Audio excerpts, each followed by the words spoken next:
सुगंधित फूलों की बात करें तो मोगरा एक ऐसा फूल है जो हमेशा दिल के करीब होता है और बहुत ही भीनी भीनी खुशबू देने वाला ये पौधा है और मुझे लगता है कि ये सबकी पहली चॉइस में आता होगा मोगरा। तो चलिए आज बात करते हैं मोगरे की। नमस्कार दोस्तों, मेरा नाम डॉक्टर शैल सिंह है। अगर आप मेरे go green life style channel पर नए हैं तो प्लीज़ मेरे चैनल को सब्सक्राइब कर लीजिए, लाइक कर लीजिए, शेयर कर लीजिए और कमेंट करते रहिए। आज का विषय एक सुगंधित फूल पर आधारित है, मोगरा। तो चलिए वीडियो को आगे बढ़ाते हैं और प्लीज़ वीडियो को अंत तक देखना मत भूलिएगा।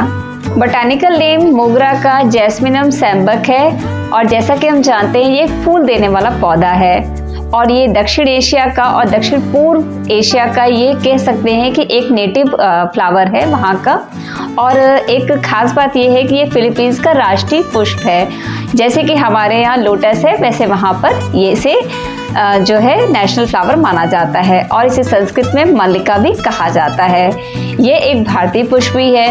मोगरे का फूल बहुत ही सुगंधित होता है जैसा हम जानते हैं, चाहे वो इत्र की इंडस्ट्री हो, चाहे वो फ्लावर्स की इंडस्ट्रीज हो। मुझे लगता है कि हमारे घर में जितने भी फंक्शन होते हैं, चाहे वो बर्थडे पार्टीज हो, चाहे वो शादी ब्याह हो, मुझे लगता है कि मोगरे के बिना शादियाँ ये सब हो ही नहीं सकती क्योंकि वो इतना सुगंधित होता है। चाहे उसके गजरे हों, हर तरह के डेकोरेशन के लिए इसे इस्तेमाल किया जाता है। तो चलिए आज जानते हैं कि इसके लिए कैसे मिट्टी की आवश्यकता होती है, कैसे इसकी देखभाल करनी चाहिए।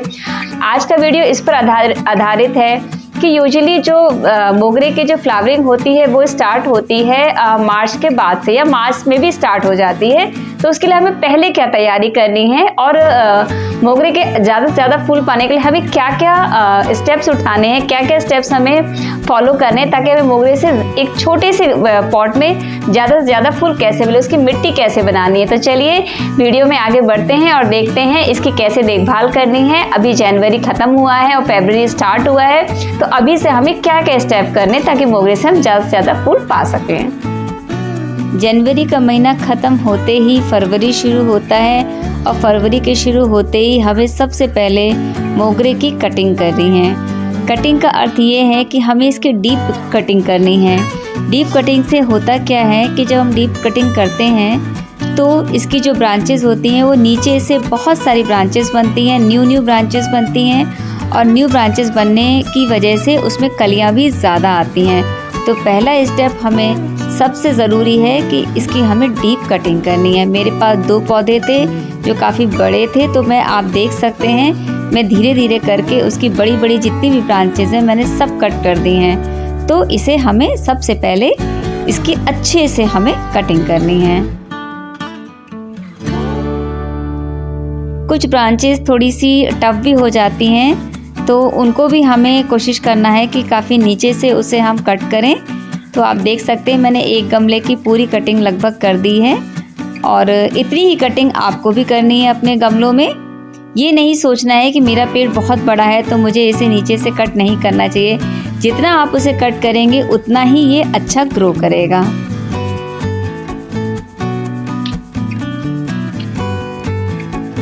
इसी तरह से मैं दूसरे पेड़ को भी, जो मेरा प्लांट है उसको भी मैं कट कर लूँगी और आप लोगों को भी इसी तरह से इसकी कटिंग करनी है।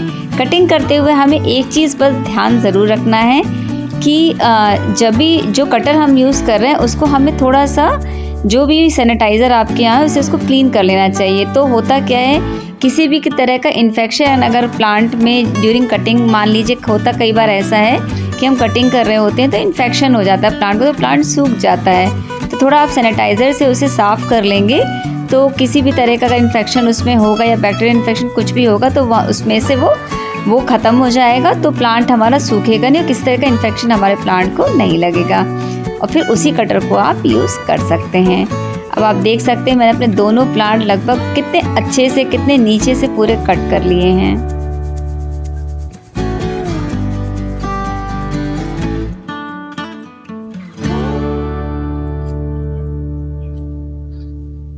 अब देखिए पूरे दोनों प्लांट्स मेरे रेडी हैं। अब दूसरा स्टेप होता है इसकी अच्छे से गुड़ाई करनी है।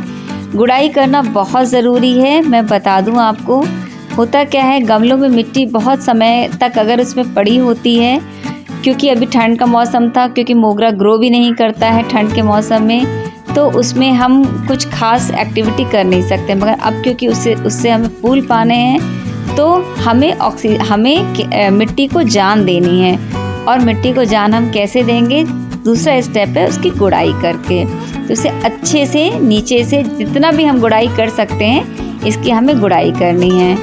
और 1 या 2 लेयर मिट्टी हमें इसकी निकालनी भी पड़ेगी, क्योंकि इसमें अभी हमें इस मिट्टी को रिचार्ज करना है। इसमें हमें खाद डालनी है।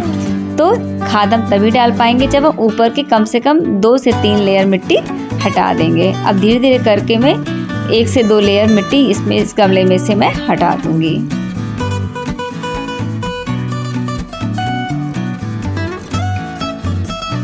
थोड़ा थोड़ा करके देखिए, मैंने बहुत सारी मिट्टी हटा दी है। इसी तरह से आपको भी हटानी है। अब क्योंकि ये काफ़ी पुराना प्लांट है और काफ़ी दिनों से जो है चल रहा है, तो इसकी जो जड़ें हैं काफ़ी मजबूत हो जाती हैं, मिट्टी में बहुत गहरी उसको पकड़ लेती हैं। तो हमें धीरे धीरे मिट्टी को उसमें से छुड़ाना है। और वैसे मैं बता दूं, जो बहुत ही जो छोटी रूट्स होती हैं, जो बिल्कुल आखिरी की रूट्स होती हैं, अगर वो टूट भी जाए तो प्लांट को उससे कोई नुकसान नहीं होता है। और आप धीरे धीरे करके उसमें से मिट्टी आप छुड़ा के उसमें से आप निकाल सकते हैं।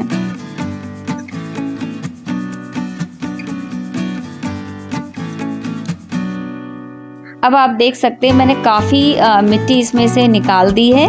जितनी आप निकाल सकते हैं उतनी हमें निकाल देना चाहिए।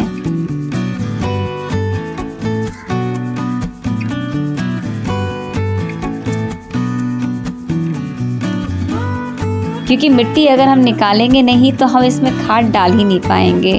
तो इसकी वजह से हमें इसकी मिट्टी को रिचार्ज करना ज़रूरी है, ताकि हमारे प्लांट को थोड़ा सा न्यूट्रिशन भी मिले।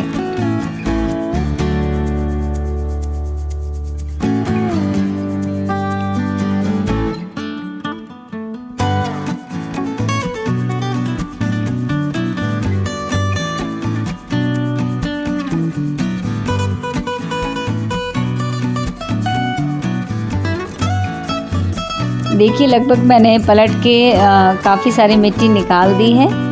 और अब ये काफ़ी सफिशिएंट जगह मुझे मिल गई है उसमें कि मैं इसमें खाद डाल सकूं। अब क्योंकि मैंने इस बार काफ़ी बकरी की खाद ली हुई थी, मैंने 6 बोरे ली थी, तो मैंने अपने सारे गमलों में इस बार बकरी की खाद इस्तेमाल की है। देखिए मैंने इसे काफ़ी भर दिया है ऊपर तक।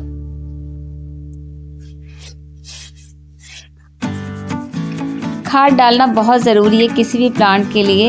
देखिए बाकी आप कुछ डालिए चाहे मत डालिए, मगर खाद ज़रूर डालिए पौधों में, क्योंकि जो हमारे गमले होते हैं वो काफ़ी छोटे होते हैं और मिट्टी का जो न्यूट्रिशन होता है एक सीज़न में ख़त्म हो जाता है, प्लांट उसे इस्तेमाल कर लेता है। और इसीलिए मिट्टी को रिचार्ज करना ज़रूरी होता है। इसीलिए मैंने इसमें फिर से मिट्टी जो बकरी की खाद थी वो डाली है। और मैं थोड़ा सा इसमें बोन मील मिलाऊंगी। वैसे बोन मील आप बाद में भी मिला सकते हैं, ऐसा भी कोई ज़रूरी नहीं है, बट अभी सिर्फ़ और सिर्फ मैं इसमें खाद डाल रही हूँ। हमेशा कोशिश करना चाहिए जब खाद हम डालें तो 1 लेयर मिट्टी ऊपर से ज़रूर डाल देनी चाहिए। डायरेक्ट सनलाइट में हमारी कोई भी खाद नहीं आनी चाहिए। तो 1 लेयर मिट्टी भी मैं इसके ऊपर डाल रही हूँ।